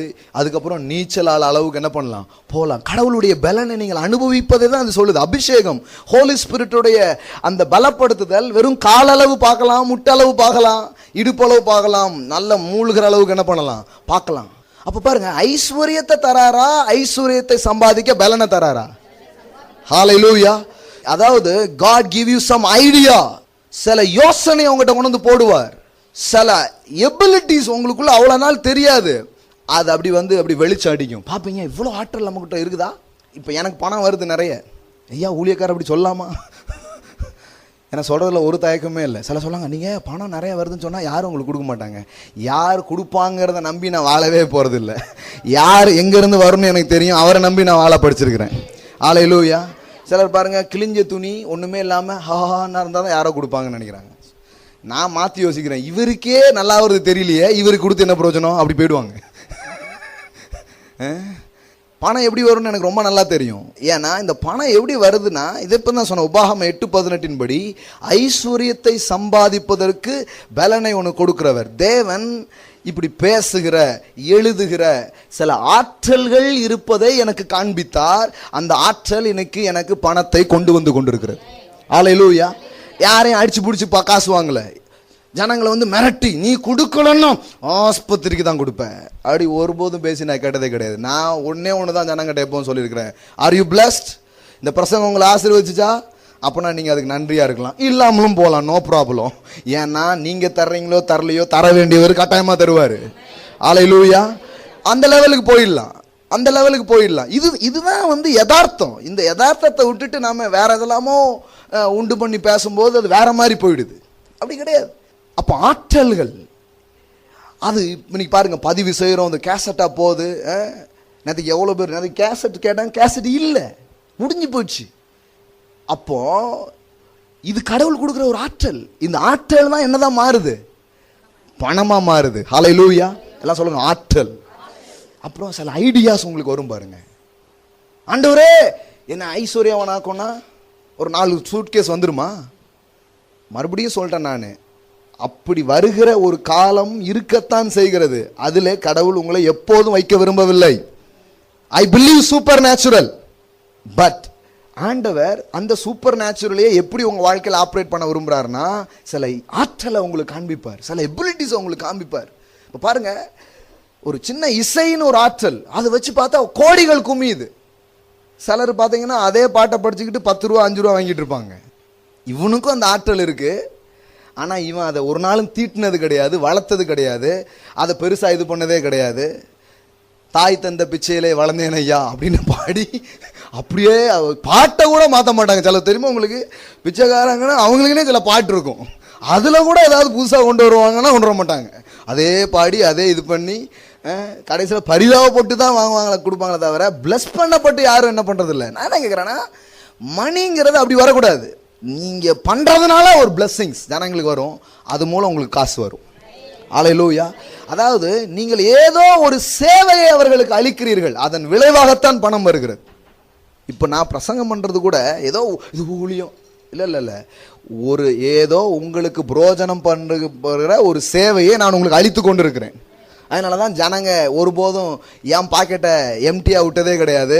அவர்கள் அதில் பலனடைந்து பலனை திருப்பி இன்றைக்கு தந்து கொண்டிருக்கிறார்கள். ஹல்லேலூயா. இது நான் பார்க்குறேன், இது நிஜம், இதுதான் யதார்த்தம். இப்படி தான் உங்கள் காரியங்களே நடக்க போகுது. கர்த்தர் ஐஸ்வர்யத்தை சம்பாதிக்க பலனை உங்களுக்கு தரார், அந்த ஆற்றலை தருகிறார். எல்லாம் சொல்லுங்க, பலனை கொடுக்கிறவர். குடும்ப வாழ்க்கையில் என்ன பண்ணுவார்? மனைவியை உலுக்கி மாற்றி விட்டுருவாரா? இந்த மனைவி கிட்ட எப்படி வாழலாங்கிற ஞானத்தை தருவார். அது மாதிரி தான் வீட்டம்மாவுக்கும், கணவரை மாற்றும் ஐயா ஆண்டவர் இல்லை ஒன்ட்ட சில இதை செய்யலாம்னு நினைக்கிறேன் அப்படிம்பாரு. மாத்திக்கிட்டே இருந்தாச்சு. எத்தனை மாத்த சமாரியா பெண்ணு எத்தனை மாத்திட்டா? 5. அது 6ஆவதா ஒரு ஆள் கூட வாழ்ந்துட்டு இருக்கு. ஏன்னா தேவையில்லாம வக்கீலுக்கும் கோர்ட்டுக்கும் அலைஞ்சி எதுக்கு காசு செலவு பண்ணுவானே, இந்த முறை வாழ்ந்து பார்ப்போம், சக்சஸ்ஃபுல்லா இருந்தா மேரேஜ் பண்ணிக்கிடுவோம், அந்த மாதிரி யோசிக்க ஆரம்பிச்சிருச்சு அந்த அம்மா. சமாரிட்டன் உமன் வந்து ரொம்ப advance thinking. Living together life style வந்து இப்போ வந்து நினைக்காதீங்க, அப்பவுமே வந்துடுச்சு. இப்போ இது நடக்குது வெளியில. அந்த அம்மா அப்பவுமே அதை யோசிச்சுட்டு பாருங்க, அது எவ்வளோ திங்கிங்ல எவ்வளோ அட்வான்ஸ்ல இருந்துருக்கு பாருங்க. ஆனா இயேசு பார்த்தாருங்க, பாருமா இதெல்லாம் மாத்துறதெல்லாம் விட்டுட்டு உனக்குள்ள ஒரு பிரச்சனை இருக்குது, உனக்குள்ள ஒரு தேவை இருக்கு, சம் எம்டியா இருக்குது, அதை ஃபில் பண்ணாலே மேரேஜ் கரெக்ட் ஆயிடும். அதனால திருமணம் உனக்கு ஒன்றை தருவதில்லை, திருமணத்திலே நீதான் ஒன்றை தருகிறாய். இது எப்படி சொல்றது, மேரேஜை நாம பெற்றுக்கொள்ற விஷயம் நினைக்கிறோம். இன்னும் மேரேஜுங்கிறது உங்ககிட்ட இருக்கிறதை பகிர்ந்து கொள்கிற விஷயமாக இருக்கிறது. நீ காலையில் ரெடியா வரலன்னு நினைக்கிறேன் நிறைய பேர். ஆனால் நீங்கள் இங்கே வந்தீங்கன்னா எப்போவுமே இதுதான் வரணும், சீட் பெல்ட்டோட தான் வரணும். ஏன்னா நிறைய அதிர்ச்சிகளை நீங்கள் கேட்பீங்க. ஏன் ஃபெயில் ஆகுது? High expectation, low preparation. திருமணங்கள் தோற்று போவதுக்கான காரணம் அதுதான். அதீதமான எதிர்பார்ப்பு, மிக குறைவான ஆயத்தங்கள். அதுக்கு திருமணத்துக்காக ஏதாவது ஆயத்தம் பண்ணியிருக்காங்களா? ஆமாம், நகை, இது பட்டுப்புடுவை, அப்புறம் இதெல்லாம் ஆயத்தம் நடந்திருக்குது. ஆனால் வாழ்க்கைக்கான ஆயத்தங்கள்ங்கிறது நடைபெறதே கிடையாது. அதுக்கப்புறம் தான் அதனால தான் பாருங்கள், அது அந்த அளவுக்கு சக்ஸஸ்ஃபுல்லாக நிறைய நேரத்தில் போகிறதில்ல. அதனால தான் கடவுள் என்ன பண்ணுறாருன்னா, அங்கே பாருப்பா, உனக்குள்ள சில வேலை செய்ய விரும்புகிறேன். You get wisdom. மனைவியோடு எப்படி விவேகமாக வாழ்வது, எப்படி ஒரு தொழிலை ஞானமாக செய்கிறது. கடவுள் பாருங்க, ஏதோ பார்சல் போட்டு எல்லாத்தையும் கொடுத்துடணுங்கிறது கிடையாது. கடவுள் வந்து என்ன சொல்றாரு, இல்லப்பா உனக்குள்ள சில வேலைகள் நடந்துட்டாலே இந்த உலகத்தில் இருக்கிற எல்லா காரியத்தையும் நீ பெற்று அனுபவிக்க முடியும். அல்லேலூயா. வெண்கல வில்லும் உன் புயத்தால் என்ன பண்ணும்? வளையும். வளையாததெல்லாம் வளையும். எல்லாம் சொல்லுங்க, வளையாததெல்லாம் வளையும். இப்போ அதை வளையும் இல்லை, உன் பெல்லனை இன்க்ரீஸ் பண்ணி விட்டுருந்தேன். ஒரு ஸ்டோரி ஒன்று படிச்சுட்டு இருந்தேன். ஆண்டவர் வந்து ஒரு மனுஷனை ஒரு வழியாக போக சொல்லுவார். ஸோ இப்போ அந்த வழியாக அவன் போவான். அந்த இடத்துல ஒரு கல் இருக்கும். ஆண்டவர் சொல்லுவார், இப்போ அந்த கல்லை என்ன பண்ணு, நல்ல தள்ளு அப்படின்னு சொல்லுவார். ஸோ இவன் வந்து என்ன பண்ணுவான்னா அப்படியே தள்ளுவான். தள்ளி பார்ப்பான், முயற்சி பண்ணிகிட்டே இருப்பான். கல் நவலாது, முயற்சி பண்ணிகிட்டே இருப்பான். டெய்லி போய் இதே மாதிரி செய் அப்படின்னு சொல்கிறாரு. டெய்லி போய் இவன் என்ன பண்ணுவான், தள்ளிகிட்டே இருப்பான். இப்போ ஆண்டவர் சொல்லுவாரான், சரி இப்போ அந்த வழியாகவே போ அப்படிம்பாரான். இப்போ அவனுக்கு என்ன கேள்வின்னா, அப்போ இவ்வளோ நாள் எதுக்கு இந்த கல்லை தள்ள சொன்னீங்க அப்படின்ட்டு. நான் இப்படி தான் போயிட்டு இருந்தேன், என்னை கூப்பிட்டு இந்த கல்லை என்ன பண்ண சொன்னீங்க, தள்ள சொன்னீங்க. இவ்வளோ நாள் தள்ளி இருக்கிறேன், கல் அப்படியே தான் இருக்குது, ஆனால் இப்போ என்னென்ன பண்ண சொல்கிறீங்க, மறுபடியும் போக சொல்கிறீங்கன்ட்டு. அப்போ ஆண்டவர் இது வந்து ஸ்டோரி. ஆண்டவர் என்ன சொன்னார்னா, ஆண்டவர் சொல்லுவாராம், எப்பா இந்த கல்லை தள்ளுறதுக்கு முன்னாடி உன் உடம்பு எப்படி இருந்துச்சு, இப்போ உன் உடம்பு எப்படி இருக்குது, இந்த பாதைக்குள்ளே உன்னால் நுழையவே முடியாது, இப்போ தள்ளி பாரு, நல்லா சேஃப் ஆகிடுச்சு, இப்போ போயிடுவேன் அப்படின்னு சொன்னாராம். புரியுதுங்களா? நிறைய நேரம் நம்ம என்ன நினைக்கிறோம்னா, இந்த பாதை வந்து விரிஞ்சிட்டா எப்படி, நீ விரிஞ்சிருக்கிய, நீ கொஞ்சம் சேஃபானா எப்படி. புரியுதுங்களா? எல்லாத்துக்கும் கிருபை இருக்குது, கவலைப்படாதீங்க. ஹல்லேலூயா. உங்களுக்கு போதிக்கிறது மட்டும் கிருபை இல்லை, இதன்படியெல்லாம் இருக்கிறதுக்கு உங்களுக்கு உதவி செய்கிற ஒரு கிருபை இருக்குது. அதனால் பயப்பட வேண்டியதில்லை. ஆமென். இந்த சர்ச்சில் வந்து எவ்வளவு டிமாண்ட் மெசேஜும் பண்ணலாம், ஏன்னா நிறைய சப்ளை மெசேஜ் பண்ணிகிட்டு இருக்கிறோம், நிறைய கிரேஸ் பேசுகிறோம். அதனால் ஒர்க் பண்ணுறது ஒன்றும் கஷ்டம் கிடையாது, ரொம்ப சுலபமாக அது இருக்கிறது. ஆமென். சரி, இப்போ கவனிங்க, ஐடியா வருது. எல்லாம் சொல்லுங்கள், ஐடியா. இந்த ஞானம் இது எல்லாமே அவர் தராரு. ஒரு வியாபாரத்தை துவங்குறது, எப்படி பிள்ளைங்களை நடத்துறது, எப்படி குடும்ப வாழ்க்கைக்குள்ளே இருக்கிறது, இது எல்லாமே தரார். இப்போ இந்த ப்ரிப்ரேஷன்ஸ் எல்லாம் நமக்குள்ளே நடக்க ஆரம்பிக்கும் போது, நாளைக்கு அதே திருமண வாழ்க்கைக்குள்ளே, அதே வியாபாரத்துக்குள்ளே, அதே இடத்துக்குள்ளே நீங்கள் போகும்போது அது உங்களுக்கு புதுசாக தெரிய ஆரம்பிக்கும். அல்லேலூயா. அதே ஊர் தான், அது ஊரில் ஒன்றும் மாற்றம் வரல, மாற்றம் நமக்குள்ளே வந்துருக்குது. அதனால் ஊர் வேறு மாதிரி தெரியுது. அவ்வளோ நாடு பஞ்ச காடாக தெரியும், இப்போ வேறு மாதிரி பார்ப்பீங்க. வனாந்தரத்தில் தாண்டா வழி, அவாந்தர வெளியிலே ஆறு அப்படிலாம் சொல்ல ஆரம்பிச்சிருவீங்க. ஹல்லேலூயா. அவ்வளோ நாள் நீங்கள் திட்டிகிட்டு இருந்தது இப்போ திட்ட மாட்டீங்க. இப்போ என்ன சொல்லுவீங்கன்னா, இங்கு தான் நான் வேலை செய்ய போகிறேன் அப்படின்னு சொல்லுவீங்க. ஹல்லேலூயா. எல்லாம் சொல்லுங்கள், பிரச்சனைகள் அல்ல, அவைகள் வாய்ப்புகளாக இருக்கின்றன. ஸோ இது எல்லாமே லைஃப் ஸ்டடீஸ். பாருங்கள், பைபிளில் வந்து வேற ஏதோ ஒன்று பேசுதுன்னு நினைக்காதீங்க, வாழ்க்கை பாடங்கள் இருக்கிறது. வாழ்க்கையை நீங்கள் சந்திப்பதற்கு தேவன் உங்களை தயார் செய்கிறார். யுத்தத்திற்கு பழக்குவிக்கிற தேவன். எல்லாம் சொல்லுங்க, பழக்குவிக்கிற தேவன். இந்த பயிற்சி இது எல்லாத்தையும் பற்றி பைபிளில் இருக்குதாவே நிறைய நேரத்தில் பார்க்கல. அதனால தான் வேற மாதிரிலாம் யோசிச்சிட்டோம். இப்போ இந்த இதை காமிச்சிட்டு உங்களுக்கு அதை அந்த வசனம் காமிக்கிற பாருங்க. கழுகு தன் கூட்டை தன் குஞ்சுகளின் மேல். இப்போ கூட்டை களைச்சிட்டு கழுகு எங்க இருக்கு? குஞ்சுகள் மேல தான் இருக்கு. ஏன் களைச்சிட்டு இந்த கூட்டெல்லாம் களைச்சிட்டு எப்படி ட்ரெயின் பண்ணுமா அந்த கழுகு? குஞ்சை தள்ளி விட்டுருமா கூட்டில் இருந்து.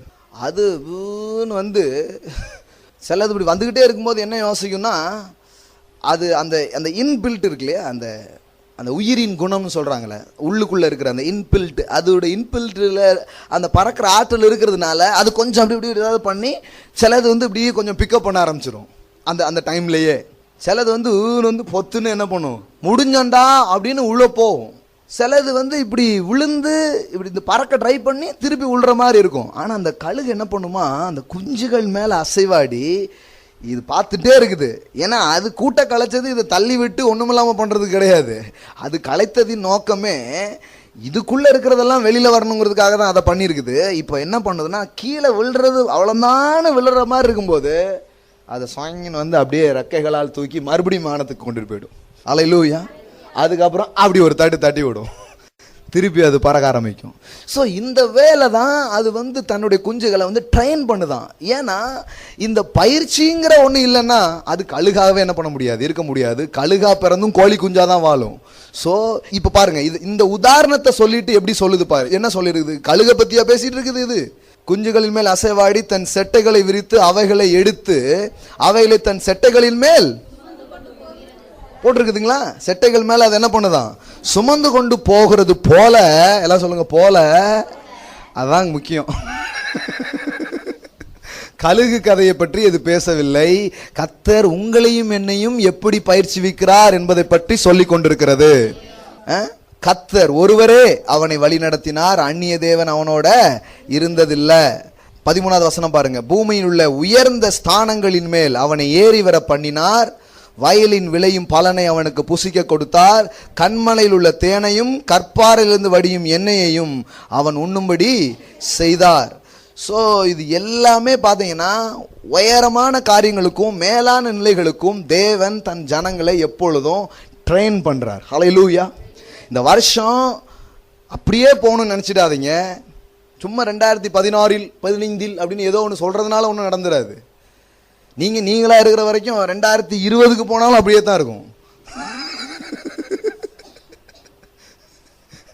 நான் உங்களை டிசப்பாயின்ட் பண்றதுக்காக இதெல்லாம் பேசல, உங்களுக்கு சில அப்பாயின்மெண்ட் வரணுங்கிறதுக்காக பேசுறேன்.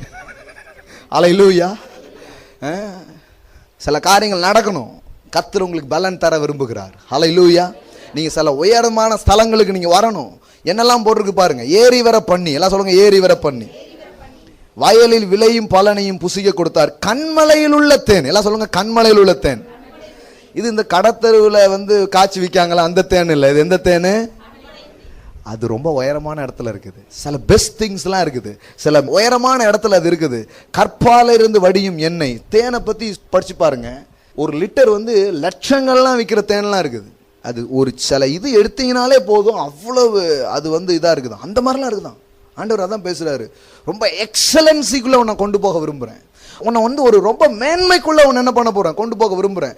இப்போ நம்ம இவ்வளோ நாள் நடந்து வந்த அந்த அந்த ஜேர்னியில் சில காரியம் நடக்காது போலே தெரியலாம். இல்லை இல்லை இல்லை இல்லை இல்லை இல்லை தேவன் அவைகள் நடுவில் உங்களை ரொம்ப நல்ல விதத்தில் உங்களை பயிற்சி வித்து உங்களை ரொம்ப அழகாக ட்ரெயின் பண்ணி இனிமே அடித்தா அடி விழும் அந்த மாதிரி உங்களை ரெடி பண்ணியிருக்கிறார்.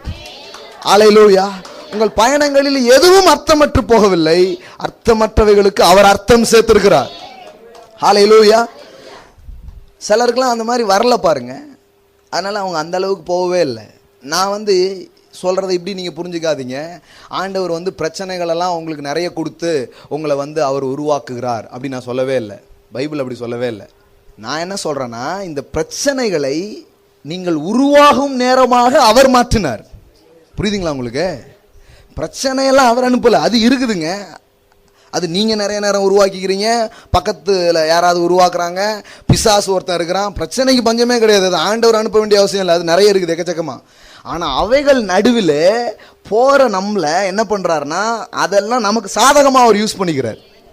நீங்க வளர்றதுக்கு இப்போ சிலர்லாம் வந்து அன்னைக்கு யாரோ ஒருத்தவங்க சொன்னாங்க, இப்போ தாங்க எங்கள் வாழ்க்கை ரொம்ப நல்லா இருக்குது அப்படின்ட்டு நேற்றுக்கு செமினாரில் வந்து பேசிகிட்டு இருந்தாங்க. ஒரு பெரிய ஃபேமிலி, இப்போ அவங்க ஃபேமிலியாக வர்றாங்க, எல்லோரும் வராங்க, ஹோல் ஃபேமிலி வர்றாங்க. அப்போ அவங்க சொன்னாங்க, அப்போ அந்த அந்த ஃபேமிலியில் உள்ள ஒருத்தர் சொன்னார், உபத்திரவத்தின் குகையில் கடவுள் உன்னை தெரிந்து கொண்டார் அப்படின்னாரு. அவர் வந்து இப்படி முடிச்சுட்டே நின்னார். ஏன்னா நிறைய பேர் என்னென்னா அவங்க என்ன மீன் பண்ணுறாங்கன்னா, இவன் கஷ்டப்பட போய் தான் எங்கே வந்திருக்கிறான், கடவுள்கிட்டே வந்திருக்கிறான் அப்படின்ட்டு. இப்போ இதை எப்படி யோசித்து கூடக்கூடாதுன்னா, கடவுள் கஷ்டத்தை அனுப்பி உங்களை கூப்பிடலை, சரிங்களா? அவர் அந்த மாதிரி வேலைலாம் பண்ணுறதே கிடையாது. சிலர்லாம் வந்து லெட்டர்லாம் எழுதி போடுறாங்க ஊழியக்காரங்களுக்கெல்லாம், என் கணவர் காலை ஒடிச்சாவது அவரை மாற்றுங்க. இதை விட பெரிய ஜோக்கர்னா அன்றைக்கி நானும் நாகராஜும் ஊழியக்காரங்க கூட்டத்தில் பேசுகிறதுக்கு போயிருக்கோம். அங்கே ப்ரேயர் குறிப்பு, அந்த கிராமத்தில் யாரோ ஒருத்தர் சுவிசேஷம் பரவ விடாமல் ரொம்ப தடை பண்ணுறாராம். ஆண்டவரே ஒன்று அவனை மாற்றுங்க, இல்லைன்னா தூக்குங்க அப்படிங்காங்க. ஜெப குறிப்புங்க, சூனியம் வைக்கிற மாதிரி இருக்கு.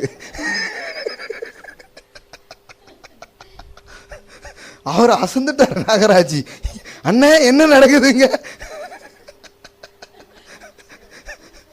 ஒன்று அவனை பவுல போல மாத்துங்க, இல்லைன்னா ஆண்டவரே உங்களுக்கு தெரியாததல்ல அப்படிங்காங்க.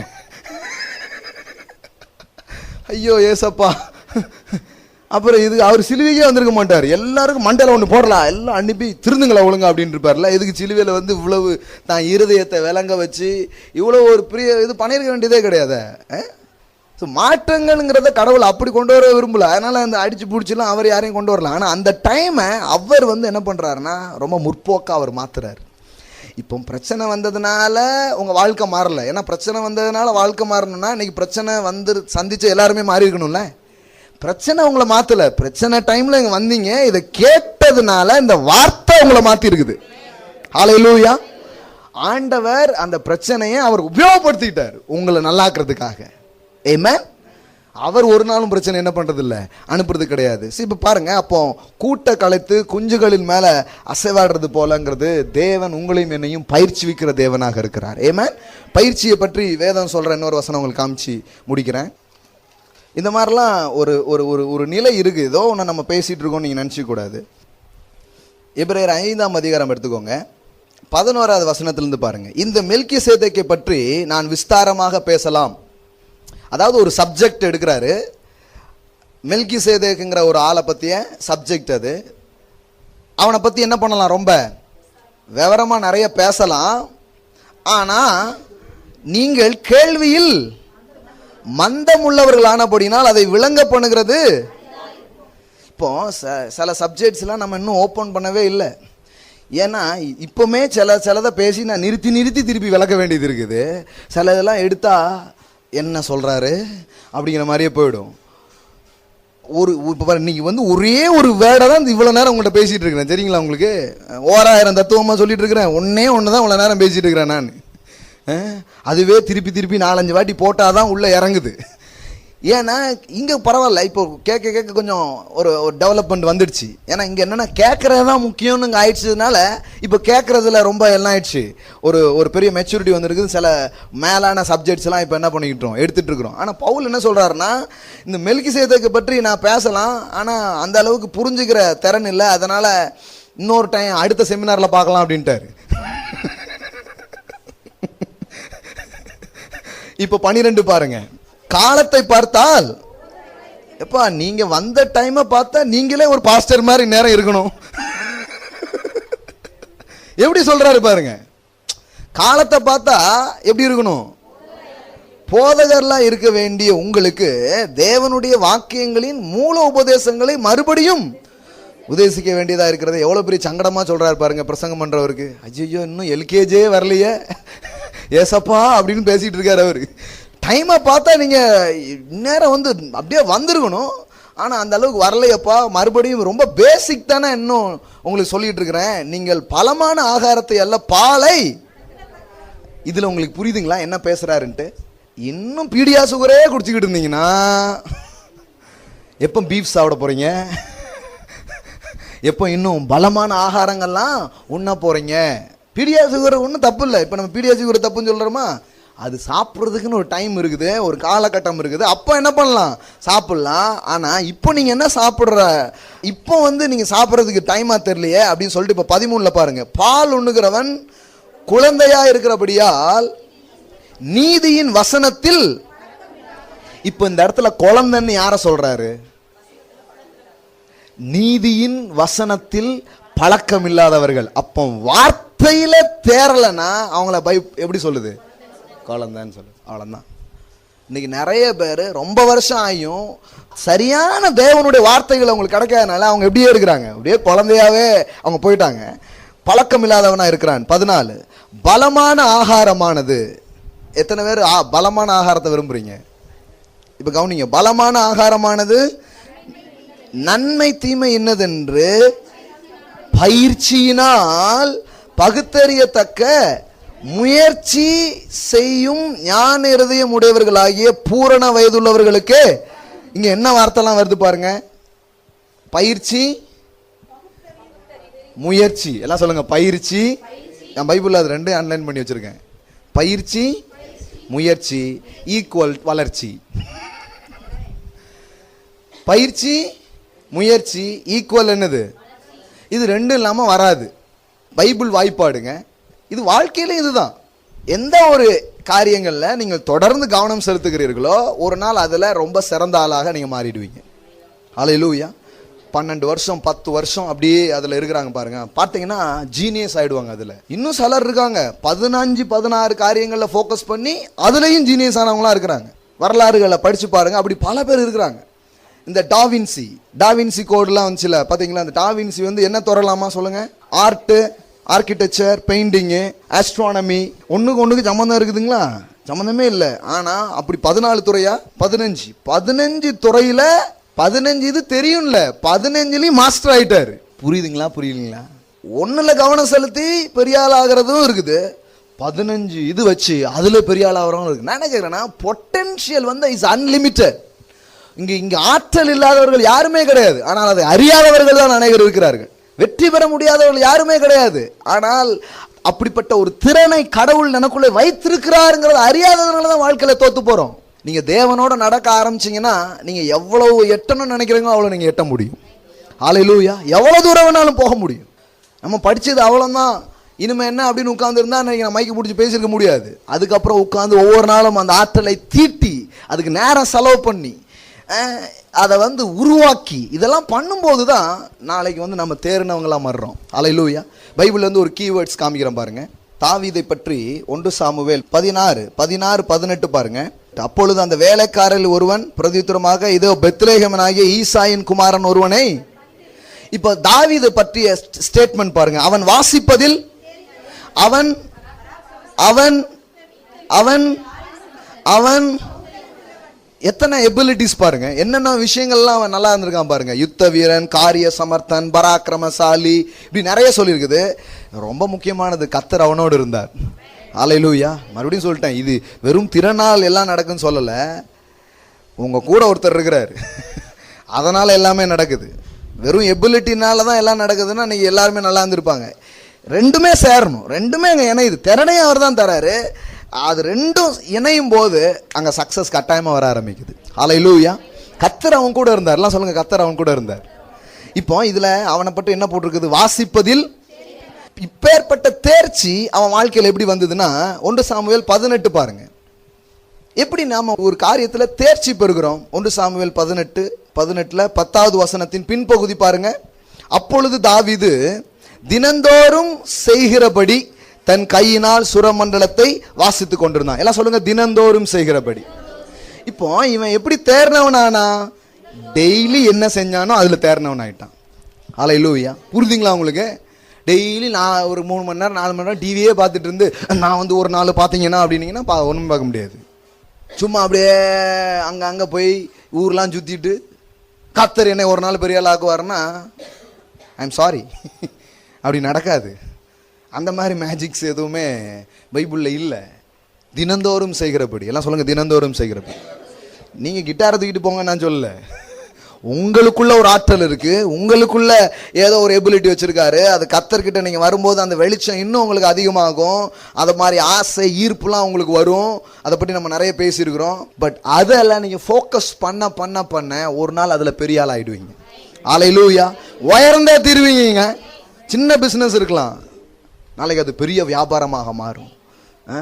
இன்னைக்கு நீங்க வேலை பார்க்குற ஆளா இருக்கலாம், நாளைக்கு அதுக்கே நீங்க ஓனராக முடியும். ஹல்லேலூயா. அப்படின்னு சரித்திரத்திலே நிறைய இருக்குது. ஹென்ரி ஃபோர்டுன்னு ஒருத்தர் இருந்தார் பாருங்க. ஃபோர்ட் இதெல்லாம் அது ஹென்ரி ஃபோர்டு. அவர் இந்த பல்ப் கண்டுபிடிச்சார். யாரு? Thomas Alva Edison. இவருக்கு ஒரு காலகட்டத்தில் இவர் ஜாயின் பண்ணுக்கிறதுக்கு எத்தனையோ முயற்சி எடுத்து ஒரு காலகட்டத்தில் அந்த இணைப்பு வந்ததுனால பெரிய வெற்றியை இவர் அடைஞ்சேன்னு சொல்றார். திங்க் அண்ட் க்ரோ ரிச் அப்படின்னு ஒரு புக் இருக்கு பாருங்க, அதில் அதை பற்றி சொல்றாங்க. ஸோ என்னன்னா இங்கே கடவுள் எனக்கு எப்படி தராரு, எப்படி காரியம் நடக்குதுன்னு புரிஞ்சுக்காமலே போனதுனால சுத்திட்டே இருந்தாங்க. 2015 சொன்னாங்க பிரதர், ஒன்னத்தையுமே பார்க்கல. 2016 பார்ப்பேன்னா நான் சொல்றேன்னா, இதை நீங்க புரிஞ்சுக்கிட்டீங்கன்னா இந்த மாசம் பார்க்கலாம், அடுத்த மாசம் பார்க்கலாம், அதுக்கு அடுத்த மாசமும் பார்க்கலாம், வாழ்நாளெல்லாம் பார்க்கலாம். ஹல்லேலூயா. இது ஏதோ சும்மா அங்க நின்றுகிட்டு ஏதோ ஒன்று உனக்கு வருவதாக அப்படிங்கிறதுனால கிடையாது. அது ரைட்டு. பிளஸ்ஸிங்ஸ் இட்ஸ் பிளஸ்ஸிங்னால என்ன? It is the empowerment. இப்போ நான் இது இங்க நின்று ஆசீர்வாதமான நிறைய காரியங்களை சொல்றோம். அப்போ அதுக்கு அர்த்தமே இல்லையா? அர்த்தம் இருக்கு. என்ன அர்த்தம்? What is blessing? Blessing means is a divine empowerment. இந்த வார்த்தைகளை சொல்லும் பொழுது ஒரு தெய்வீக பலப்படுத்துதல் உங்கள் வாழ்க்கையில் வருகிறது. பலப்படுத்துதல் எதுக்கு? போய் போர்வை போத்திட்டு தூங்குதுக்குங்க. என்ன பலப்படுத்தும் கிறிஸ்துவினாலே நல்லா தூங்குவதுக்கு எனக்கு பலன் உண்டு. எபிலிட்டி எதுக்கு? ஸ்ட்ரென்தனிங் எதுக்கு? ஒரு விஷயத்தை போய் பண்றதுக்கு தான் ஸ்ட்ரென்தனிங் பாருங்க. ஹல்லேலூயா. அப்ப பாருங்க அங்க என்ன போட்டிருக்குது? பயிற்சி, முயற்சி, வளர்ச்சி. ஹல்லேலூயா. எல்லாம் சொல்லுங்க, தேவன் என்னை பயிற்சி வைக்கிறார். இந்த வருஷம் என் பிரச்சனையை பற்றி நான் ஃபோக்கஸ் பண்ண போறதில்ல, நான் எனக்குள்ள ஃபோக்கஸ் பண்ண போறேன். நான் வளர போறேன்.